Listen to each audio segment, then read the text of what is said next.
Assalamualaikum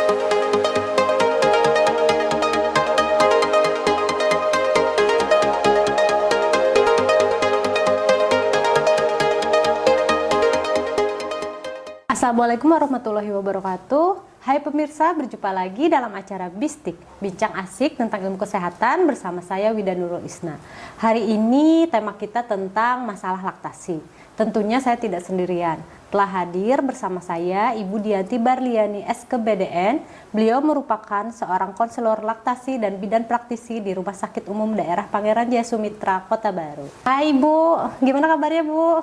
Alhamdulillah sehat. Mbak Wida gimana? Alhamdulillah sehat. Jadi Bu, hari ini kita akan ngobrol-ngobrol seru tentang seputar masalah laktasi. Seperti yang kita ketahui ya Bu ya, ASI kan merupakan makanan terbaik bagi bayi.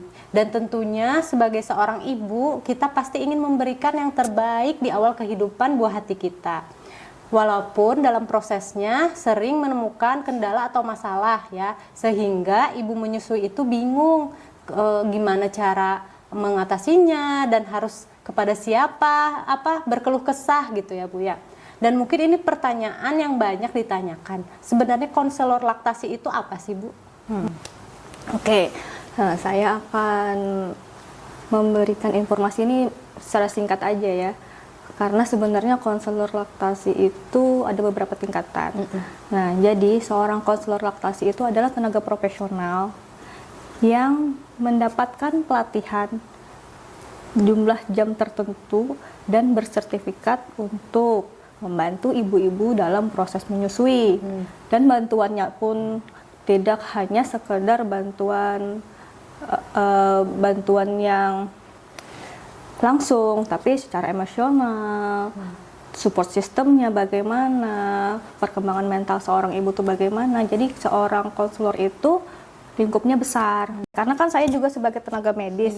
Kita sebagai tenaga medis itu terkadang cuma memberikan dan menunjukkan sesuatu pada, oh gini loh Bu, salah gitu. Ibu begini loh. Nah, sedangkan sebagai konselor itu kita nggak bisa langsung menyalahkan ibu. Kita lebih kepada pendekatan, istilahnya deep talk, gimana kita deep talk kepada ibu, sebab ibu itu bisa melakukan sendiri, menyadari, oh begini loh ternyata yang benar begitu. Jadi tidak ada intervensi dari kita.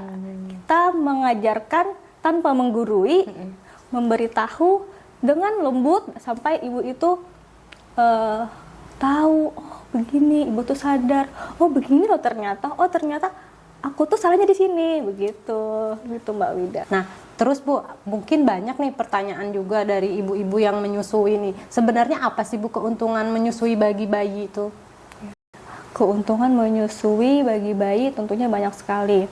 Pertama nih, yang paling utama, ASI itu adalah nutrisi terbaik yang diciptakan langsung oleh Tuhan, yang disalurkan lewat ibunya. Nah, nutrisi yang terbaik, di situ terdapat zat anti-infeksi, antibodi yang kuat, sehingga dia bisa dapat membentengi diri bayi tersebut kepada dari virus-virus dan infeksi-infeksi di luar. Terus bisa membantu pencernaannya, dimana kalau bayi-bayi yang mendapatkan ASI tentunya itu sangat higienis karena langsung diberikan dari payudara ibu. Terus bondingnya juga kuat antara ibu dan bayi. Dan masih banyak lagi sebenarnya. Pertumbuhan berat badannya pun ideal. Bayi yang mendapatkan ASI tentunya dia itu tidak sering rewel sebagaimana bayi-bayi yang tidak mendapatkan ASI. Seperti itu Bu, singkatnya ya. Singkatnya seperti itu ya. Tadi kan dibahas tentang keuntungan untuk bayinya. Sedangkan untuk ibunya itu apa aja Bu? Keuntungan untuk ibunya ini di sini saya menggolongkan menjadi dua ya. Kalau misalkan nih seorang ibu yang pasca salin, tentunya manfaat ASI ini langsung dapat dirasakan. Dimana kalau seorang ibu menyusui setelah postpartum atau pasca salin itu membantu kembalinya ukuran rahim, dimana pada saat kita hamil dan melahirkan itu kan rahim kita membesar. Nah, di situ adalah peran oksitosin yang aktif pada saat kita menyusui, juga membantu kembalinya rahim kembali ke ukuran semula. mengurangi terjadinya perdarahan. Dan kita tahu juga ibu-ibu postpartum atau pasca salin tentunya mengalami emosional yang berbeda karena perubahan hormon. Di saat dia menyusui, tentunya si hormon oksitosin yang kita ketahui dengan hormon cinta itu juga berperan kan. Dia muncul, dia akan membuat ibu itu merasa tenang, merasa nyaman. Karena apa? Di saat kita menyusui, kita menatap bayi kita. Itu kayaknya tuh kita honeymoon dengan bayi gitu kan. Oh, kita menatap, oh ini sayang sekali.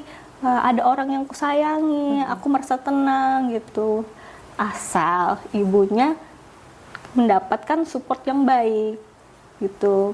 Nah, disinilah kembali peran si konselor, di mana seorang ibu itu menyusu, dia tidak merasa sendiri, dia tidak merasa berjuang sendiri. Nah, kembali lagi makanya seorang konselor itu tugasnya itu merangkul semua, bukan cuma bertugas sebagai seorang praktisi seperti kita sebagai tenaga medis yang bertindak secara praktis. Berarti banyak manfaatnya ya Bu ya menyusui itu. Lalu Bu, sebenarnya kapan sih ASI itu diproduksi oleh seorang ibu? Saat produksi ASI, ASI sebenarnya sudah diproduksi di dalam tubuh seorang ibu pada trimester kedua. Trimester kedua. 16-20 minggu itu sudah ada. Tapi dia tidak keluar. Karena apa? Karena pada saat hamil hormon estrogen dan progesteron itu kan juga banyak dalam tubuh ibu sehingga dia tidak keluar. Ya. Karena apa? Karena pada saat hamil hormon estrogen dan progesteron itu kan juga banyak dalam tubuh ibu sehingga dia tidak keluar. Ya. Pada masa-masa di akhir kehamilan, nah dia itu kan sudah mulai menurun. Nah, kemudian kadang-kadang ada beberapa ibu yang mengalami kebocoran. Misalnya kita bilang kebocoran. Ada beberapa ibu yang ASInya udah keluar. Itu kita anggap sebagai kebocoran ASI. Ya. Itu bermanfaat. Oh, bermanfaat. Jangan dibuang. Oh, iya. Nah, di situ juga. Nah, kalau ibunya sudah tahu, ini kenapa ini ASIku sudah keluar. Nah, sebaiknya ASI itu disimpan. Kita sediakan squid kecil yang 1 mili, kita simpan dan bisa diberikan pada saat bayi kita sudah lahir nanti. Oh, bisa disimpan. Karena yang keluar itu adalah kolostrum. Oh. Iya, begitu. Untuk penyimpanannya sendiri itu berarti di freezer atau kayak apa Bu? Iya, di freezer. Di freezer. Iya. Karena kan kita tidak mungkin memberikan bayi itu dalam 24 jam karena bayinya kan dalam Masih di perut. perut. Iya, betul. Berarti sama kayak itu ya, penyimpanan ASI yang biasa ya, ASI perah ya? Ya, ASI perah dan manajemen ASI perah itu pun sebenarnya sekarang ada penelitian tersendiri. Nah, manajemen ASI perah itu di mana kalau dulu ada FIFO, FIFO first in first out. Kalau sekarang istilahnya ada LIFO, last in first out, dengan harapan pemberian ASI yang kita masukkan ke dalam, yang sudah kita bekukan, itu yang lebih terakhir, yang paling terakhir kita ambil, dengan harapan bayi kita mendapatkan ASI yang terbaik. Nah, kalau kita pikirkan first in first out berarti kita selalu memberikan ASI yang lebih dulu, kan ASI yang kurang baik nih. Nah, sebenarnya bukan kurang baik, istilahnya itu adalah masih bisa diterima. Oh, masih bisa diterima. Nah, tapi kita yang pasti kita menginginkan nutrisi yang terbaik untuk bayi kita, untuk buah hati kita, begitu. Nah, Ibu terus kalau misalnya banyak nih di iklan-iklan nih, kayak booster ASI, pelancar ASI, atau minuman-minuman, itu sebenarnya berpengaruh nggak untuk produksi ASI tersebut? Di dalam konseling, booster itu adalah istilahnya galaktogok. Nah, galaktogok di mana itu kan dipercaya dapat menambah produksi ASI. Tapi sampai saat ini belum ada penelitian yang bisa membuktikan itu. Baik galaktogok yang secara medis maupun yang tradisional. Nah, di setiap daerah tentunya ada beda-beda ya. Ya, galaktogok itu misalnya di daerah Jawa dengan katuk, di daerah misalnya Sulawesi jantung pisang gitu-gitu. Nah, Sebenarnya itu lebih ke arah sugesti ibu. Sugesti. Penelitian secara langsung belum ada yang menunjukkan hasil signifikan. Nah, tapi selama itu tidak berbahaya dan ibunya bisa menerima dan bisa meningkatkan kepercayaan diri ibu, itu bisa aja diberikan. Bisa aja. Yang penting kan nggak bermasalah dalam segi kesehatan. Nah, Ibu, gimana caranya agar kita bisa meningkatkan produksi ASI selain tadi memakai atau mengkonsumsi booster-booster tersebut, Bu? Pada intinya produksi ASI itu berperan ada 2 hormon, hormon prolaktin dan hormon oksitosin. Kita upayakan si oksitosin ini tidak terhambat karena oksitosin berperan dalam penyaluran si ASI. Sedangkan yang mengaktifkan ASI ini adalah namanya si prolaktin. Nah, prolaktin hanya akan aktif jika kita menyusui bayi. Nah, jadi menyusui bayi dengan benar dan efektif adalah cara yang utama. Nah, untuk meningkatkan produksi ASI. Semakin sering dikosongkan, ASI itu akan semakin produksi. Itu saja intinya. Itu saja 2 hormon prolaktin, hormon oksitosin, perlekatan dan posisi. Perlekatan dan posisi itu sangat mempengaruhi kelancaran ASI karena pada saat posisi bayi tidak benar, perlekatannya tidak tepat, bayi tidak akan mendapat menyusu dengan optimal. Aliran ASI tidak akan mengalir dengan optimal. Gitu. Nah, Ibu, jadi kan tadi tentang perlekatan ya, Bu ya. Berarti kan ada posisi menyusui yang baik dan benar sebenarnya ya. Jadi bayi itu nggak asal nempel di payudara ya. Sebenarnya tuh yang bagus tuh seperti apa posisi menyusui itu, Bu? Posisi menyusui bayi yang benar adalah bayi itu menghadap dengan sejajar garis lurus dengan ibu. Kita memeluk bayi, kita payudara kita berhadapan dengan si bayi. Nah, terus karena di sini saya nggak bawa boneka, nggak bisa langsung mempraktekkan. Untuk memposisikan ini saja kita harus melihat, oh ini loh nggak pas nih. Nah, kebanyakan si ibu-ibu kita sekarang ini yang saya perhatikan adalah menaruh bayinya di sikut. Nah, karena kalau kita posisi di sikut ini, dia akan menunduk. Menunduk ya? Nah, iya. Kalau kita saja menunduk kan minum aja kita bentuk sebagai orang yang sudah dewasa, nggak bisa kita menelan karena ini terlipat. Nah, terus posisinya telinga dan bahu itu sejajar. Perutnya berhadapan dengan ibu. Untuk posisi-posisi menyusui itu ada beberapa macam. Nggak cuma satu yang kayak apa sih? Tradisional selama ini kita kayak gitu aja ya, pegel loh, padahal pegel ibunya nyaman, bayinya nyaman, dan pelekatannya pun harus diperhatikan. Pelekatannya adalah kita mengetahui pelekatan itu baik jika areola ibu bagian atas masih banyak yang tertinggal. Nah, bagian bawah itu habis. Bagian bawahnya ya, habis. Bagian puting itu masuk banyak ke dalam mulut bayi. Terus bibir bagian bawah itu akan doer.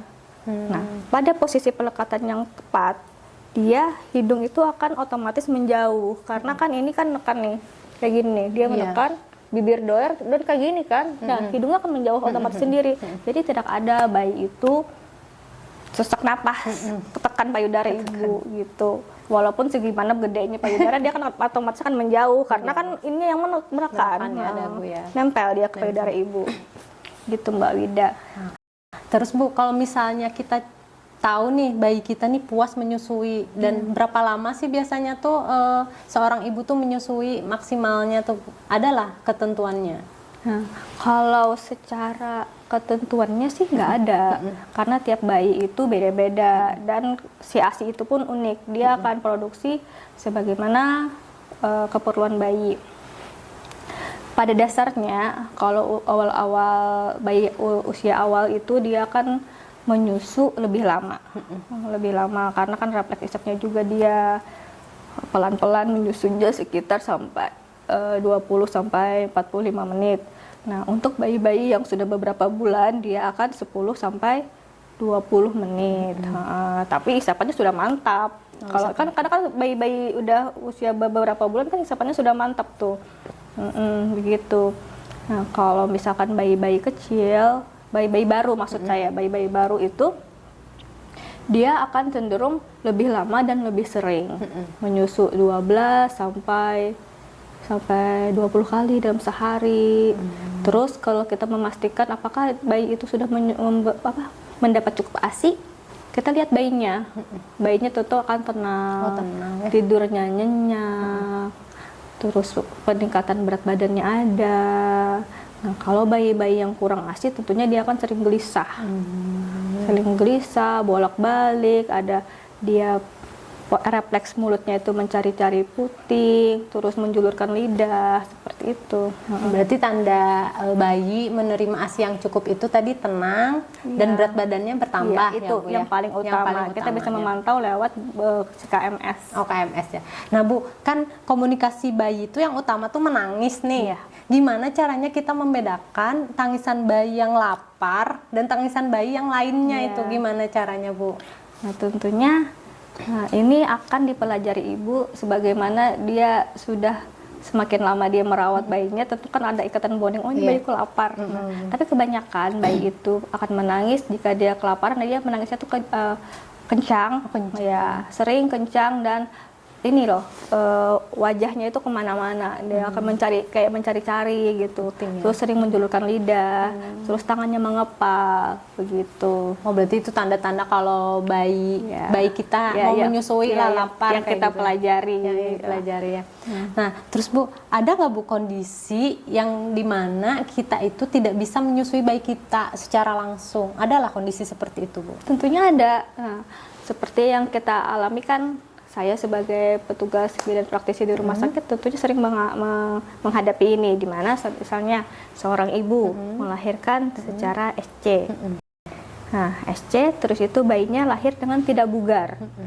Akhirnya dia dilarikan ke NICU untuk dirawat, misalnya bayinya BBLR, bayinya aspeksia, di mana seorang bayi aspeksia itu harus dipuasakan dulu, menyusuinya secara bertahap, harus menggunakan gastric tube gitu. Dan misalnya bayinya sehat, ternyata ibunya yang dirawat. Nah, begitu ada berarti banyak yang terjadi yang kita bisa lihati. Untuk mensiasatinya nih, misalnya kita nih nggak bisa nih menyusui secara langsung bayi kita, itu ada caranya lah, Bu. Misalnya dengan ASI perah kan ya, dan ASI perah. Berarti itu tuh bisa aja kan diberikan, Bu? Tentu bisa. Selama ini saya selalu kalau misalkan saya merawat bayi ya, dengan bayi yang sakit, kalau ada keluarga yang mau berkunjung selalu saya tanya, gimana? ASI ibunya sudah keluar belum? Nah, kalau ASInya keluar, tolong diperah ya Pak. Nah, nggak perlu banyak. Untuk misalnya bayi-bayi prematur, bayi yang 1.200 atau bayi aspeksia kan tentu bertahap. Nggak perlu banyak, langsung banyak. Oh, tapi Bu, ASInya sedikit aja. Soalnya kan kayak gitu kalau pasien. Bayi sedikit, ASInya sedikit aja Bu. Nggak apa-apa Pak, sedikit aja juga nggak apa-apa, saya akan terima, yang penting si bayi mendapatkan ASI, karena kita tahu bahwa di dalam ASI itu terdapat zat-zat antibodi yang bisa membantu bayi untuk bertahan. Berarti bisa ya pemirsa, jadi nggak ada alasan ya Bu ya sebenarnya untuk tidak memberikan ASI ada alasan. kepada Saya selalu bilang ya Bu, nggak apa-apa, kalau yang penting ASI udah keluar ya udah deh, diperah, kasihkan ASI-nya ke saya gitu. Terus Bu, kan ada masalah-masalah nih biasanya pada saat kita menyusui itu, salah satunya payudara bengkak nih. Jadi apa yang harus ibu menyusui lakukan kalau misalnya terjadi payudara bengkak, dia mengalami payudara bengkak itu? Nah, payudara bengkak itu disebabkan apa? Disebabkan kita tidak menyusui dengan benar, gitu tadi. Nah, kembali lagi posisi pelekatan, kita harus cek lagi bagaimana posisi bayinya, bagaimana pelekatan bayinya. Nah, kalau payudara bengkak artinya terjadi sumbatan. Nah, kenapa? Bisa juga nih bayinya tidak disusukan. Kapan bayinya mau menyusu nggak disusukan, terlambat menyusui. Terlambat menyusui pun, terlambat memulai menyusui bisa menyebabkan ASI bengkak. Nah, makanya di dalam kesuksesan menyusui itu ada yang namanya IMD, IMD, dan kontak skin to skin. Nah, di situ sangat menunjang keberhasilan dalam menyusui. Semakin dia cepat kontak dengan ibunya, di situ dia melaksanakan IMD, insya Allah program menyusui akan lancar. Berhasil ya. Iya.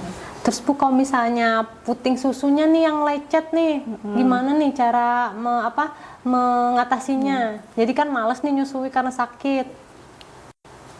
Apapun masalahnya, ASI itu tetap harus diberikan. ASI puting yang lecet bisa kita beri misalnya obat. Kalau misalnya kita konsultasikan dengan dokter, misalnya bagaimana nih dapat misalnya obat untuk salep kah atau vaselin gitu, itu diberikan pada saat kita di sela-sela menyusui.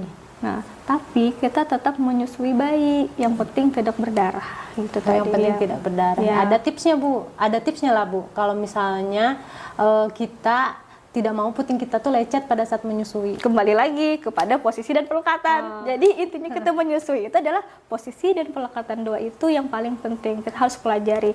Nah, kita harus mempelajari itu sebaiknya sebelum kita melahirkan. Jadi kita udah tahu nih teorinya, oh begini posisinya, oh begini. Pada saat ada anak, kita nggak kebingungan lagi. Nah, sedangkan masyarakat kita saat ini, ya udah deh menyusui aja juga, nanti juga bisa aja. Nah, itu yang mau membuat kita terlambat mempelajarinya.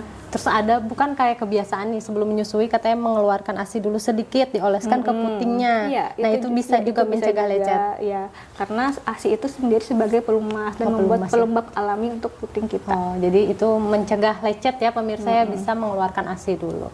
Nah, terus Bu, kalau misalnya adalah kiat-kiat sukses atau kiat-kiat agar menyusui itu berhasil? Satu, ibu harus bahagia. Harus bahagia ya. Jadi apa namanya, suaminya juga harus berkontribusi pada ya. saat konseling itu kita tidak cuma ibu sendiri. Tidak cuma ibu ya. Bahkan nih kalau misalkan bisa satu keluarga dia datang. Satu keluarga Ya, karena kita membangun adalah support system. Support system yang terdekat adalah suami. Selama ini yang datang konseling, alhamdulillah suaminya sangat support, suaminya sangat membantu. Kita bisa lihat itu kenapa? Karena suaminya sudah mau datang membawa dan mendampingi istri, itu pun sudah support yang sangat penting. Ya, begitu. Nah, suami nih, istri bahagia, suami. Kenapa kita ajak suami? Kenapa kita ajak keluarga? Kita mengharapkan pada saat ibu menyusui, dia fokus kepada dia menyusui. Nah, segala sesuatu keperluan ibu bisa dibantu. Begitu. Nah, suami nih, istri bahagia, suami. Kenapa kita ajak suami? Kenapa kita ajak keluarga? Kita mengharapkan pada saat ibu menyusui, dia fokus kepada dia menyusui. Nah, segala sesuatu keperluan ibu bisa dibantu. Apa pekerjaan ibu bisa dibantu. Misalnya dia lagi asik menyusui nih, dia menyusuikan nyandar-nyandar. Dia haus, datang suami dia, ketik datang, bawakan minum. Nah, itu bikin hormon oksitosin lagi nih bangkit. Oh, suamiku sayang sama aku, perhatian banget. Nah, mengalirlah lagi ASI-nya. Makin deras jadinya ASI-nya. Kan ada mama mertua. Nah, mama mertua nih lihat nih kita lagi menyusui, bawakan makan, ayo nang makan dulu. Bahagia banget kan kayak gitu. Nah, semua ketika hormon-hormon cinta itu aktif, ibu itu bahagia.